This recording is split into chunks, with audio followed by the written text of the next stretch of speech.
My name is Henry Chelune Jr. I'm from Queens, New York. I'm 31 and currently a graduate student for Middle Eastern Studies.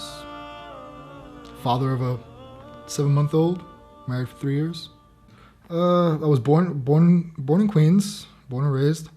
My father was a 48-year-old illiterate, couldn't read, couldn't write. He would use just mark X for his name if signing things. My mother dropped out of high school because I was in her stomach. So it was not your typical white privilege American upbringing.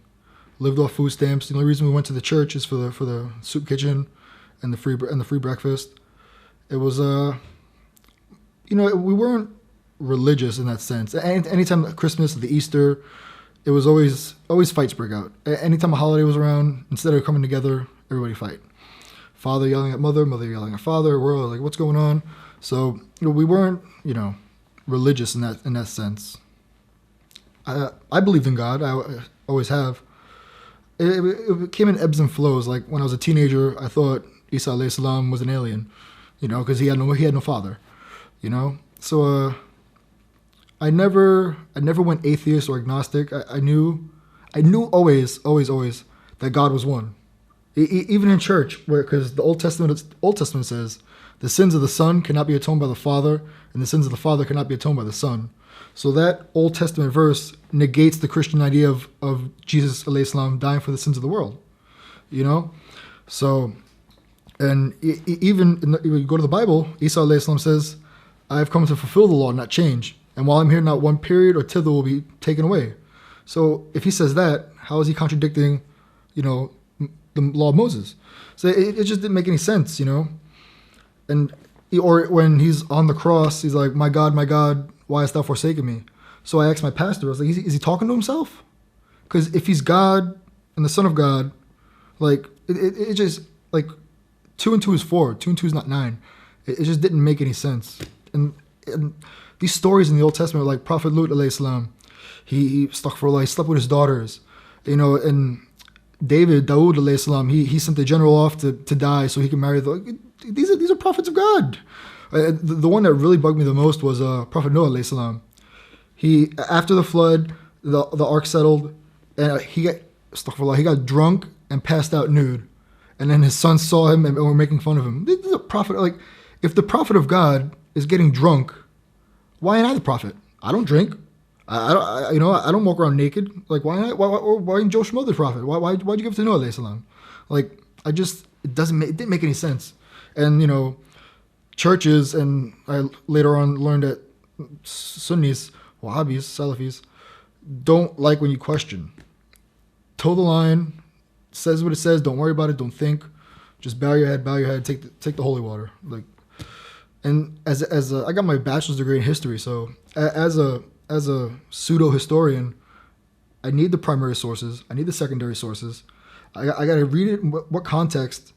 Was this revealed or was it written? So I can't just toe the line, oh, okay, no, And so, yeah, I mean, I was nominally Christian, but I was forced to go to church, so I knew the Bible, not inside and out, but, yeah.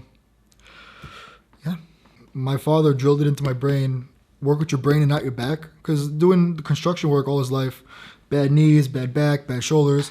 Come wintertime, he'd be leg up with his casting, so he was always like, use your brain, work with your brain, not your back. So, because he wanted us to, I could have just been like, oh, I can read and write, so, I'm better than my father, so no, like, push it. Plus, I don't like manual labor anyway. I'm actually the oldest of 4. I have 2 younger brothers and 1 sister.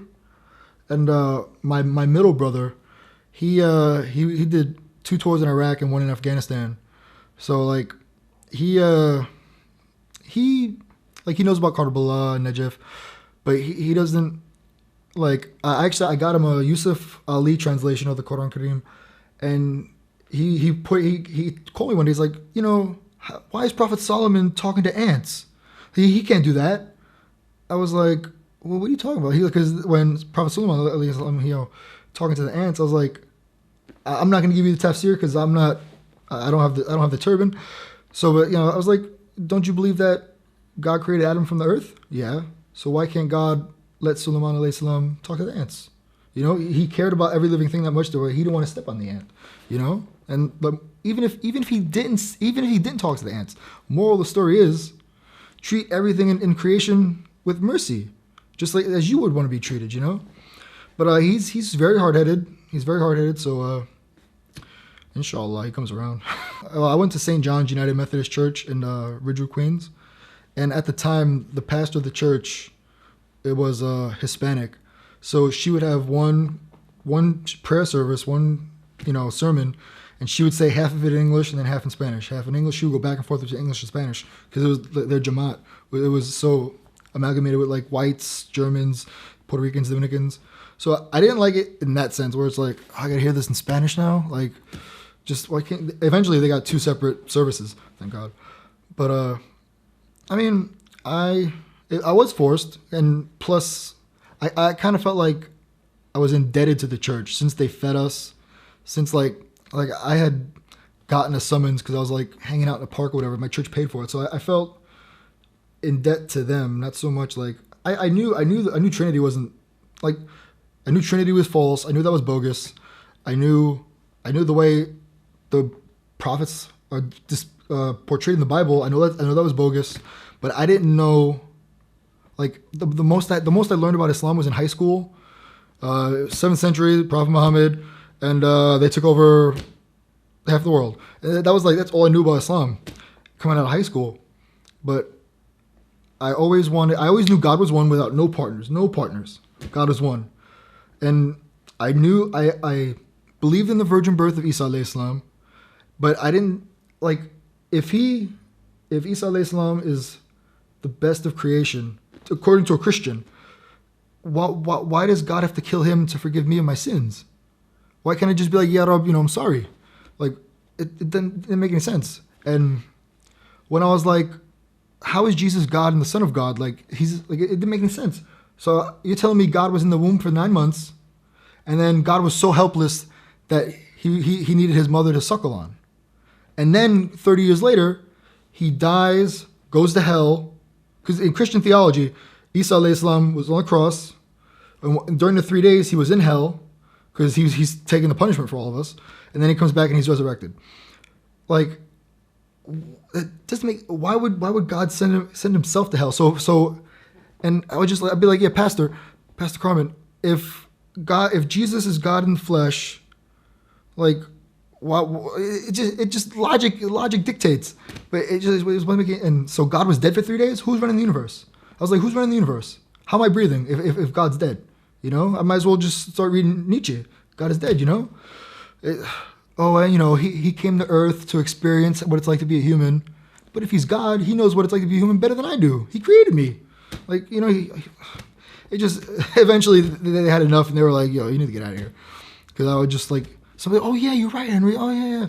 And so too many people, I didn't get booted out. I was like 17 and I was like, I'm not doing this anymore. I'm not doing this. So I stopped going to church and I didn't, I was homeless twice also in my early 20s. And there was the second and last time I was homeless, I was walking to a bakery in Ridgewood. It was like 12:30, 1 o'clock in the morning. So, they bake the breads for the following day. I would ask for like some rolls and some, loaves. And I was just walking there and I'm like, yeah, God, if you get me out of this situation, I will worship you however you want me to. However you want me to. So I did that dua. I didn't know it was a dua, but I supplicated to Allah subhanahu wa ta'ala. The very next day, I walked from my old neighborhood to City Field in Elmhurst where the New York Mets play. And after that was Flushing. And there was a school that said, earn your GED and get associate's degree at the same time. And I was a high school dropout. I dropped out in the 12th grade. And so I was like, I need a GED. Associates would be nice. So I went in, took the exam. I passed. And then the next day, I got a job at a supermarket. And then one of my friends needed a job. So their parents came to me. He's like, can you get my son a job? I was like, I need a place to live. Oh, we'll rent you a room. Just get my son a job. I got him the job and like literally in like 72 hours. 72 hours. I had a job. I was in school and I had a place. And I was like, okay, so how do you want me to worship you? So when I was going for my associates, some very good friends of mine from Bangladesh I met. And it was funny because, actually, backtrack. The night before, I was with my friend Chris. And he was like, yo, you know Muslim women don't shave their legs? I was like, one, that's none of my business. And two, I don't believe you. So the brothers from Bangladesh, I was like, do your women shave their legs? He's like, one, that's rude. And two, like, you know, we just started talking about Islam. And I was like, so what about Jesus? Like, oh, we believe in the virgin birth. Die for our sins? No, okay. And so they handed me the Quran. And for like the next 3-4 months, I had the Quran and the Bible, just cross-referencing. And I was like, Islam, Tawheed, oneness of God. Jesus is a prophet, Islam. He didn't die for the sins of the world. Like, this is what I believe already. This is in my nafs. So and wallahi, I wish I was making this up. I wish I was making all of this up because it just happened too fast. And I was just in January 2006, I went to the Jamaica Muslim Center, JMC, with Imam Shamsi Ali. I took my Shahada. I was one of like 3 other people. And I took my Shahada. Oh, Assalamu alaikum, welcome to Islam. Like, you know, I didn't get a prayer rug. I didn't get Sahih Bukhari, Sahih Muslim. Oh, welcome to Islam. You're a brand new baby now. All your sins before that. I didn't know which direction was Mecca. I didn't know how to pray. And like the follow-up was so poor that even with my Shahada, I was still eating bacon. I was drinking beer, smoking pot. Like I didn't know. I got tattooed. I didn't know what was halal, haram, makruh, you know?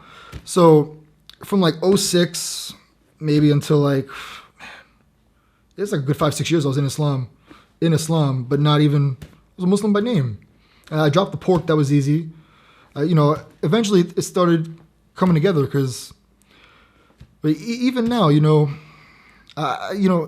now, the dua I made to Allah subhanahu wa ta'ala, I'm still not doing my end. And he's still doing his end for me. Like, I'm in London on Ahlulbayt TV. Like, come on, I know way more people who deserve to be in the seat right now. I knew there was rules, but I didn't know what were the rules. And see, in Queens, a lot of the masjids are like, for instance, there's a big South Asian community, Bangladesh, Pakistan. And so their masjids are basically like club meds for like people from Dhaka, people from Islamabad. Like the khutbahs are in Urdu or Bangla. So I would just sit there and I'm the only white guy. I'm like, okay, I guess I'm getting credit for this because I'm here, you know, my name's written down with the angels. But it's, you know, there's no follow-up, man. No follow-up. And, you know, it sucks, you know, because then when I started learning, I did the same thing that I did in the church. I'm like, yeah, Imam, like, you know, the 12 caliphs, who this hadith says there'll be 12 caliphs after me, all from Quraysh. Who are the 12? But this guy down the street can name me 12 like that. Oh, no, don't listen to them. You know, Abu Bakr, Umar, Uthman, Muawiyah, Yazid. I'm like, okay, sure. And you know what's funny though? Well, when I took my Shahada, I asked about the Shia. I was like, who are the Shia? Don't worry about them. Just avoid them. You know, it's in their Aqidah to lie. You know, they do taqiyya all the time. And I was like, whatever, fine. So I left the Shia thing alone. Come 2.5 years ago, I was sitting in my old, I don't even want to say it's mine, but I was in Masjid Taco in Bed-Stuy, Brooklyn, and I was waiting for the Adhan to come in, and one of the, I wouldn't even say Maulana, that's giving the man too much credit. There was somebody in there like just going off on this other brother because he had a Shia roommate. He was like, yo, they're kafirs, you can't be rooming with him, don't eat his meat, it's not halal, You know, they turn off the lights and with the women, the muta, And as he's going off, they worship Ali alayhi salam, astaghfirullah, like all these things he's rattling off. I'm like, there is no way in high heaven people actually believe that. There's no way that somebody's Aqidah. No way. And so what I did was, I went, not really, basically down the street, so Masjid Ahlulbayt, Islamic Guidance Center, in the Atlantic Avenue, by the Barclay Center. And I embedded myself at the Shia Masjid for 2 weeks. Question after question after question after question. I was there for like hours, for 2 weeks straight. Then they gave me books and I read it. And so I read Then I Was Guided. And the way Dr. Chijani went about it, how he would only take hadith that both sides agree on, and of course the Quran. So I was like, that sounds pretty foolproof. So I did it, and I would just, even before I accepted Shia Islam, I would be defending the Shia. Like there was a Yemeni deli. They used to support my dawah, so they had like pamphlets and they gave out all the Qurans, and so I was like, nah, man, that's not true. Oh, but I'm from Yemen. I know the Houthis. Okay, but this is their beliefs, man. You know what I'm saying? Like they have a hadith where Imam Ali alayhi salam hemmed up a tent and set it on fire for somebody saying he was God. Astaghfirullah. You know, so I was like, nah. They're like, yo, you better calm down, Haroon. I want to think you're a Shia. I was like, whatever, man. And the classic, Gabriel made their mistake. I was like, nah, man, it's Allahu Akbar 3 times, man. That's because of the conquest of Mecca. No, man, I'm telling you. They prayed towards Karbala. And that was actually the first question when I got to Masjid Ahlulbayt. I was like, what direction, what city is that? The Kaaba, or Mecca. That's not Karbala? No, come on. Our Qibla is the Qibla. And it just blew my mind. It just blew my mind. So Dr. Jajani, Sayyid Ammar Nakashwani, I'm jacking up his name. But, and Masjid Ahlulbayt TV, like, I would just, like, you guys have, like, this intense, like, archive. So I would just be everywhere and nowhere. Like, I knew it was right, but I was still in Takia. And eventually I was just like, you know what? Forget it, man. Because there's Shia in Pakistan, there's Shia in Bahrain, there's Shia in Iraq, who are getting killed. And they're openly Shia. And I'm here in the United States. So what do I got to lose? What do I got to lose? Friends? They're not really my friends. My brothers in Deen? They're not my brothers in Deen. If they're going to cut me off like that. So, I was like, yeah, I'm a Shia. And then everybody just started falling off. And this one brother was like, man, I love the Ahlulbayt, but I won't worship them. And it was actually around the time of Ashura. And so I was like, okay, what are you doing on Ashura? I'm gonna fast, Habibi. I'm gonna fast. When did Imam Hussein alayhi salam die? The Ashura. No, yeah. How come you never heard about it on the minbar? I don't know. And he kept it at that. It's insane. It's insane. Like, yeah, it's crazy. See, it's twofold. One, when they give you the reason behind fasting on Ashura, it doesn't make any sense. If the Prophet Muhammad came with the correct deen, why is he pulling from Bani Israel? Oh, they fast? I have a greater right to Moses. We're going to fast. What? No, man. Like, it didn't make any sense. And even if you take it one step further, there are some Sunnis who say the fast on Ashura was negated by the fast in Ramadan. When the command came down to fast the 30 days of Ramadan, forget the Ashura fast. So like even then they're button heads with their own doctrine. But it's sad. It's really sad, Yeah. But when I found out about Imam Hussein alayhi salam, like it's like, come on, this is the last grandson of the last prophet is killed. And then you have the audacity to say Yazid radiallahu anh. What? Come on now.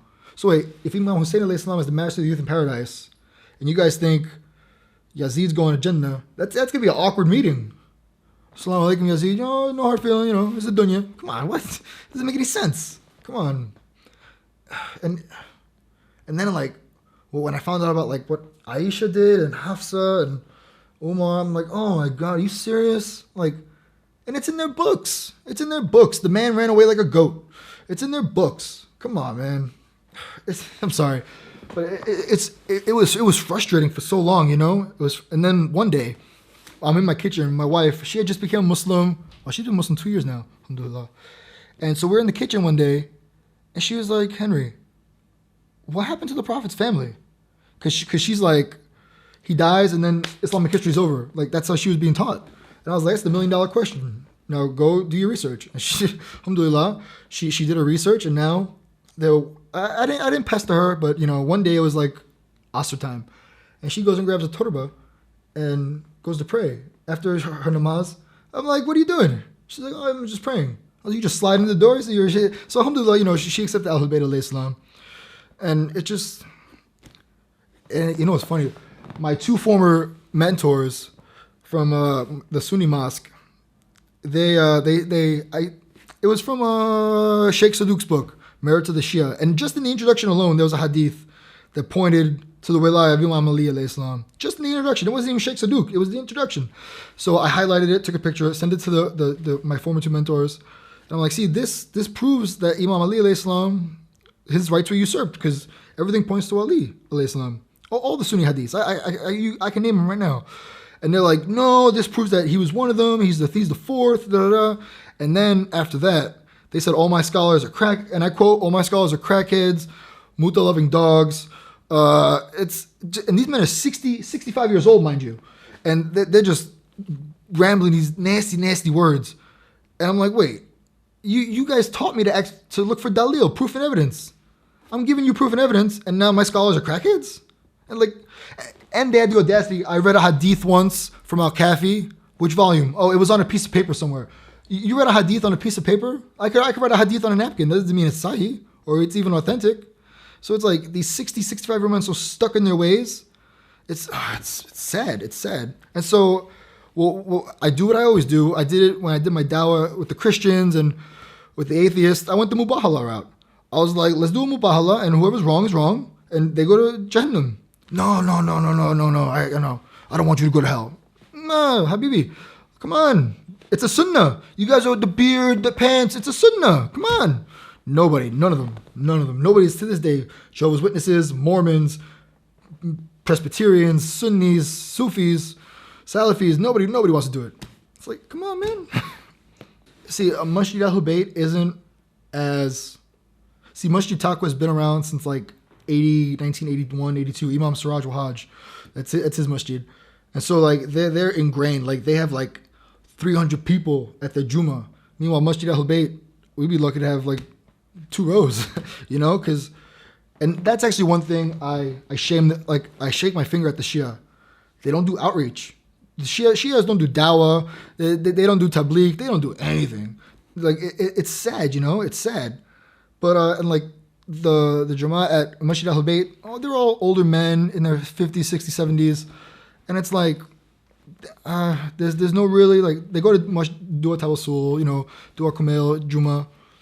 But, you know, they're a bunch of old men, and I'm only one 30-year-old guy, you know. I've brought up, like, let's do some outreach, you know. No.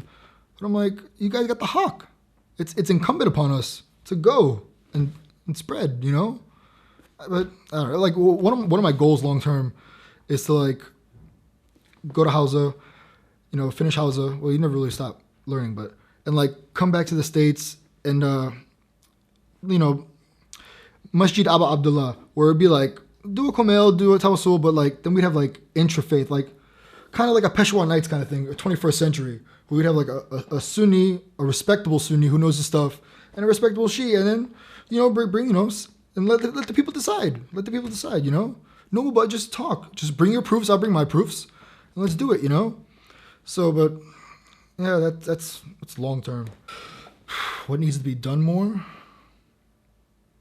See, I'm not even Shia long enough to, like, what needs to be done more? Well, first, people need to stop going to these Facebook sheikhs and Google Molanas and these Maja wars. Like, and... there's even Shia who are anti-Marja, and they're like, oh, you Usulis. Like, yo, what are you guys doing, man? You guys are infighting. It's stupid. It's stupid, man. Come on. But yeah, like, or these memes were like these hadith with no references, and these people take it like it's gospel truth. No, come on, man. You crazy? So I think we need to get from behind the keyboard back in the books and like get dawah tables, man. It's too easy. It's too easy. Like, I raised $15,000 one year. It was the summer of 2012. I raised $15,000, handing out Qurans in English and Spanish and all these pamphlets. I was on the trains in New York City, the subways. You know, I got called a turncoat.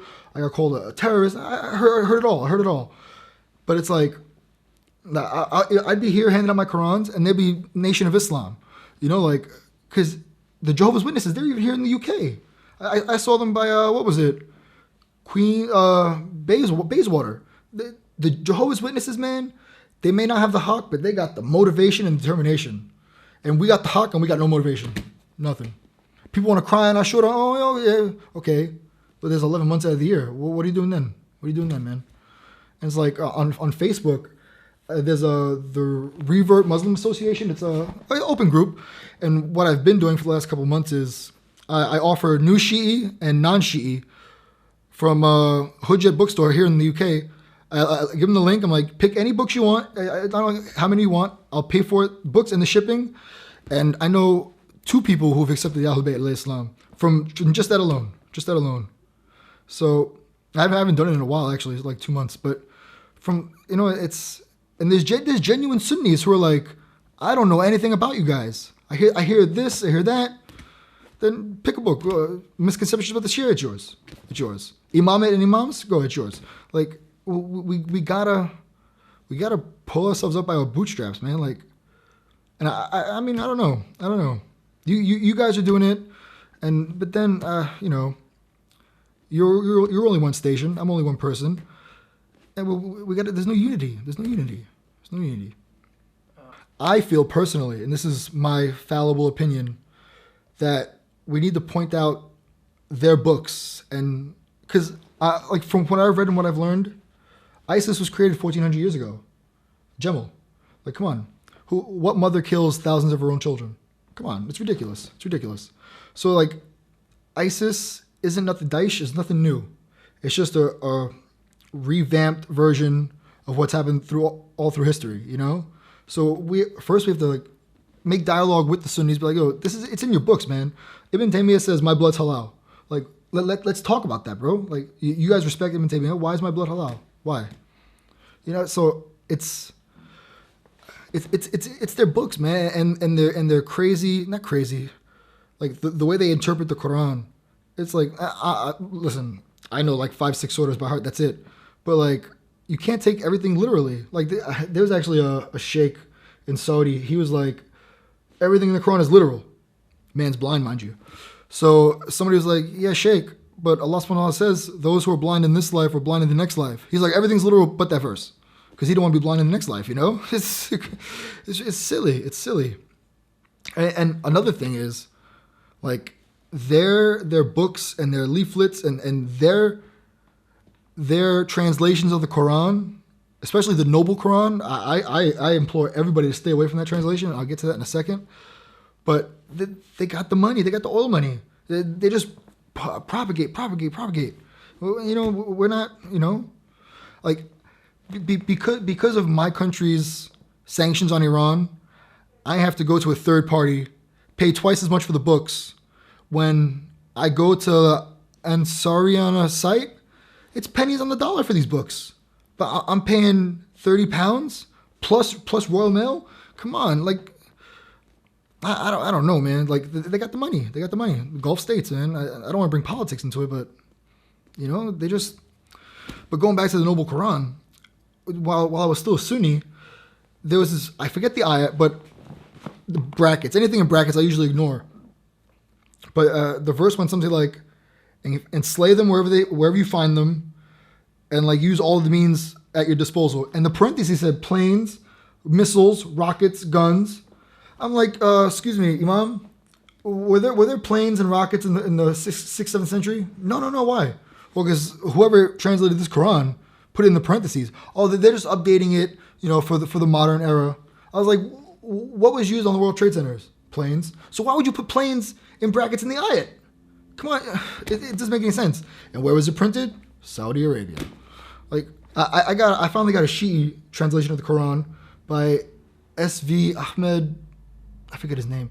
But anyway, that verse, there's no parentheses of like missiles, planes, And even at customs, they were like, so how do you feel about everything going on in the Middle East? I was like, it's a travesty because they're killing my people too. They're like, what do you mean? I'm like, I'm a Shia.